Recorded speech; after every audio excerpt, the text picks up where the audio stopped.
Come with me as I get ready to debut Mr. Terrific at AnimeNYC. I legit have never even cross-tested him, I've never worn lipstick before, I've never even tried applying the mask to my face. I was really just putting my faith in research and prior experiences. With that being said, while I'm getting ready, I do want to talk about the invisible labor of women, femmes, and non-binary people in the cosplay community, and how these people actually made Mr. Terrific possible. Mr. Terrific is a tribute to someone in my life who passed away last year, so that pain and that love fueled the passion behind this project. It required learning so many new skills in such a short amount of time, so even though most of the physical steps were done by me, I did the overall outline, I did a lot of my own research. Without the mental and emotional labor of my friends, this would not have been possible. Sewing Silly is my fabric and design queen. At any time I'm like, what's this fabric called? She has the answer, or at least she can figure out how to give words to a developing concept. She also has industry level knowledge of costumes and help break down what's possible and what's not possible with my current skill set. Because of her help, I used EVA foam for the first time, I figured out how to make my first belt and buckle, I had different options for making masks, and I made the decision to paint the leathers rather than trying to glue them on or use some other method. She's also very adamant about safety, so she made sure I had all the things like heat gloves, goggles, a respirator, all of that. Next up is the Yondan, a homie. They always have random bits of knowledge, but they're also really good at styling black hair. My cosplay schedules conflicted, so ironically, Mr. Terrific doesn't use my natural hair color. I ended up going blonde right before for AnimeNYC and some other characters, so I have to turn my hair black every time I cosplay him. And if you know anything about hair products, it's near impossible to find an actual black hair colorant that is temporary. The method I currently use involves using a black or gray hair wax, then I cover it up with black makeup. It's a little bit slow, it's a little bit finicky, but it gets the job done. But I've also never used it across a wide area of hair, so I was really hesitant about this method. And for other times, I'll simply use After Effects to make my hair look black in post. But since I wanted to cosplay this character in real life, After Effects was not an option, and I also wanted to use a method that was not going to take up time and energy since I'm not in my own element. I'm in a hotel room with terrible lighting. Luckily, Jan still had a container of a discontinued black hair wax, so they came in clutch with that one. So when everyone's like, how did you get your hair black? That's why. Now, since it's discontinued, I don't know how I'm gonna make my hair black in the future, but we'll figure that out. Next up is Kathleen Napata. For the cosplay, I ordered white leather pants and a white leather jacket.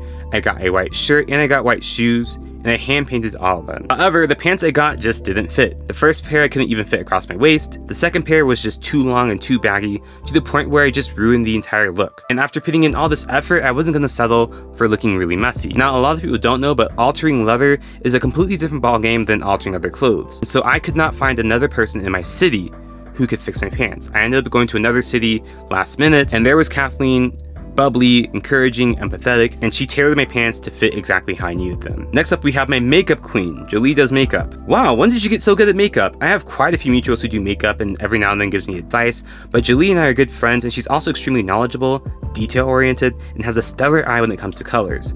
So even though I'm new to makeup, she's been my hack to learning so quickly. Using stamps in my cosplay, Jolie. Using alcohol makeup for Sukuna tattoos, Jolie.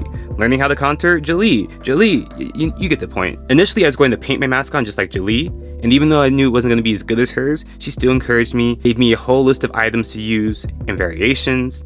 She even typed up a whole step-by-step process on how to use the products. Eventually, I did decide to make the mask, but I still used the products that she recommended. She saved me hours of research, trial and error, and frustration. Threads of friends helped me brainstorm different options for Mr. Terrific. They're also the person who sewed together my Nobu shirt and made the alterations to my specifications before I painted it myself and did the tearing. While I didn't necessarily use any techniques that she recommended, she still taught me a lot about leather, the difficulties of working with it, and aided me in trying to find someone to help me tailor my pants. Again, with my schedule, every little piece of information helped. My friend Holly is a close friend in real life, so they're just awesome in general, but they also came over to help fit the mask to my face, which was really hard to do by yourself. This was definitely a stressful and tedious and scary process, and I really think it would have been impossible to do completely by myself. Just initially laying down the mask, learning how the warbler works, and brainstorming different methods of sculpting to my face was already such an in-depth process. And the mask is one of the most important parts of the cosplay. They were also extremely receptive and took feedback so well.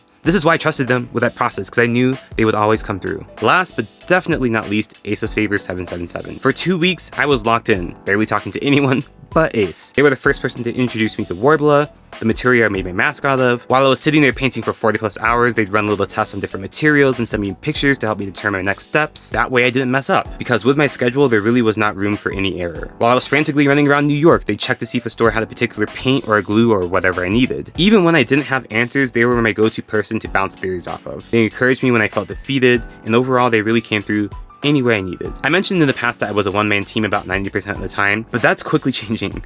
I still do my research, I still make mistakes, I still figure things out for myself, but I can't say that all my progress in this past year was just my brain power. It wasn't just my own emotional stability. It was the people out there that men often call fake fans or clout chasers, who supported me and made this possible. They all love their crafts and their fandoms, and they were the backbone to my success. So thank you for being a part of this project.